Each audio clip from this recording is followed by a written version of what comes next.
Hi everyone, welcome back to All Things Academic with Aerika, aka Professor Loyd. On this channel, we talk about academic lifestyle and planning for passion and productivity. In this video, I wanted to share 3 crazy stories. These are true life stories of advice that I received in my career that I just thought was crazy, and I just wanted to share in case you are the advisor who shares this type of information, or you the person who received this type of information and you thought that was crazy and you just wanted to see if these experiences happen to other people. So the first story that I'll share was when I was a pre-tenure faculty member. I remember asking a senior colleague about how they manage all of the responsibilities of this job. So if you're in this job, or you aspire to have a tenure track professor job, or you aspire to be a professor, you may be wondering, how do I manage my research with my teaching, with my mentoring, and wanting to do work in the community?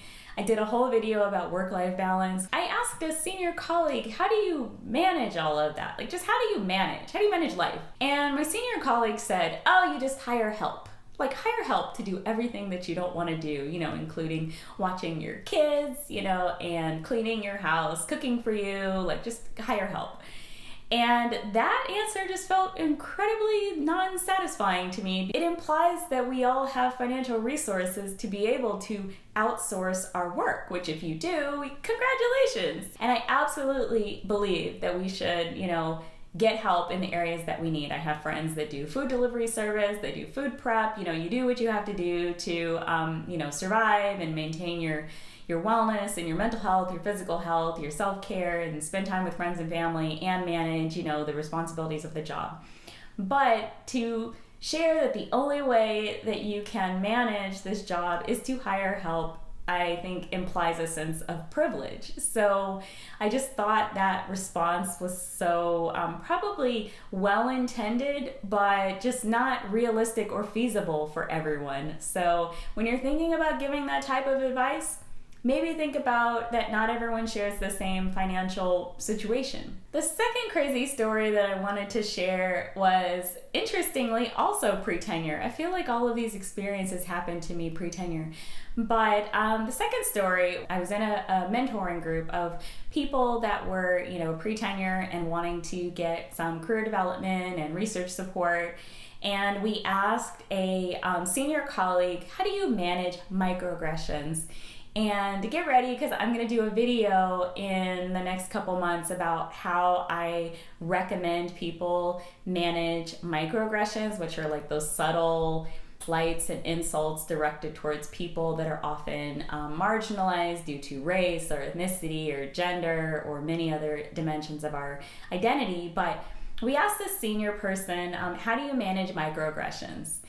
And their advice was to imagine a box, a box on the table, and it's invisible, and to imagine putting all your microaggressions that you've experienced in this imaginary box. Everyone around the table just kind of looked around and thought, what strange advice. And I think this advice was well intended, but for some of us, the box runneth over. So there is no box big enough. There's no imaginary box big enough to hold microaggressions, which can happen to some people constantly, every day, every hour, in every class, can happen everywhere. It's just not a great piece of advice. So I did not agree with that piece of advice. I did not find it helpful. So if you're the person offering that piece of advice to put your microaggressions in the box, you can do with what you want with that information, but I did not find that incredibly helpful. The third crazy story, which is a story that has lingered with me, I think this is the worst piece of advice that I've ever received in my career. So if you are the person offering this advice, stop giving this advice. And if you have received this advice, do what you will with your life. But I would not recommend taking that piece of advice. So the piece of advice that was offered unsolicited, as often, sometimes these pieces of advice are offered in that way. The piece of advice that I received was another senior colleague told me, interestingly pre-tenure, but I think I was a postdoc at the time. My senior colleague told me, you should absolutely not get married until you are a tenured professor. Actually, you should wait until you're a full professor. Once you're a full professor, then you can think about getting married.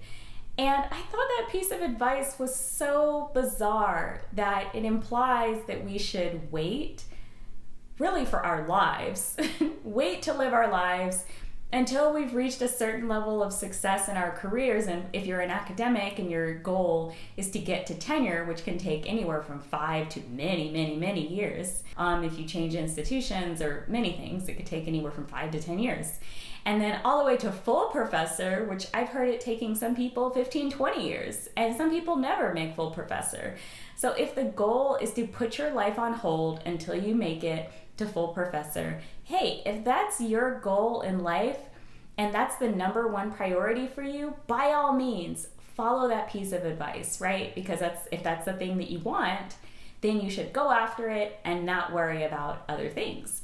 But if your goal is to balance your work and your career with life or other things, it doesn't have to be marriage. You could think about this piece of advice in terms of anything else that you want to do outside of your academic career. If your goal is to balance all of that and to live a well-rounded life, or to live a life that, is not just about your academic career, don't follow that piece of advice.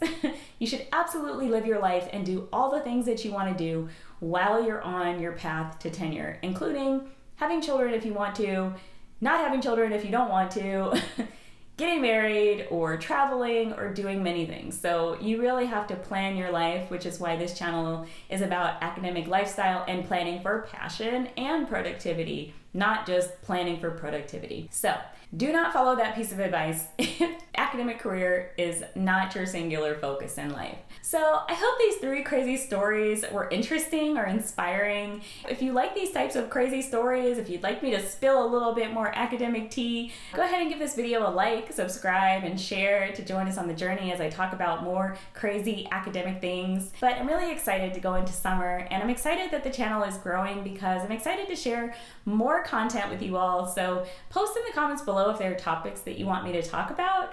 If there are things that you want for me to cover, I have lots of ideas for things to talk about that would be beneficial to academics or people who aspire to be academics. And I'll see you all in the next video. Bye, everyone.